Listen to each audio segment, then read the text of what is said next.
ഭക്തിയുടെ സാരഥി എന്ന് പറഞ്ഞിട്ടാണ് കൊടുത്തിട്ടുള്ളത്. വലിയ വിളക്ക് വേല നടക്കും വടക്കന്തര ഭഗവതിയുടെ നാട്ടിൽ സംഘപ്രവർത്തകനാകും പിതാവിൻ സന്താനമായി പിറന്ന ശ്യാംപ്രസാദ്. ജനനം കൊണ്ടല്ല വലിയവനാകേണ്ടു, കർമ്മം കൊണ്ടും പ്രാപിച്ചിടാമുന്നതി. ചുറ്റിലുമുള്ളോരെ ഉയർത്തുവാൻ ചെറ്റുകാരുണ്യം കാണിച്ച ദയാനിധി. സ്വന്തം നാടിനെ നാട്ടുകാരായോരെ സ്വന്തമെന്ന പോൽ കരുതിയതിനാലാകാം അമ്പലത്തിൽ 5 മൂർത്തികൾ 5എങ്കിൽ 6ാമത് മൂർത്തിയായി കണ്ടു നാട്ടുകാർ. ഗീത വായിച്ചും പഠിച്ചും ഉൾക്കൊണ്ടും ഗീതജീവിതം തന്നെയാക്കി മാറ്റിയോൻ. നേതൃപാഠവം നിരവധി വേളയിൽ നേട്ടമോടെ ചെയ്തു വിജയിപ്പിച്ചോൻ. ഭാരത സംസ്കാരത്തെ പൈതൃകത്തെ ഭാസുരമാക്കാൻ ദൃഢവ്രതം ചെയ്തവൻ. ആരുമറിയാതെ കിടന്ന പല കഴിവും അരങ്ങിലെത്തി ചാതരിച്ചു കാണിച്ചോൻ.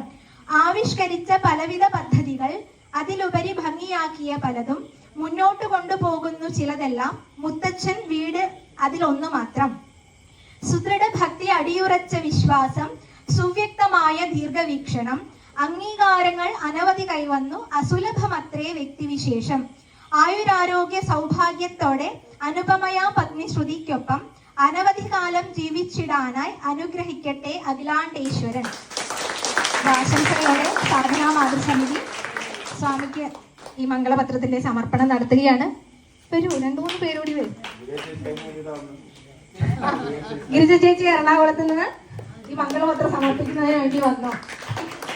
നല്ലൊരു കൈയടി കൊടുക്കും.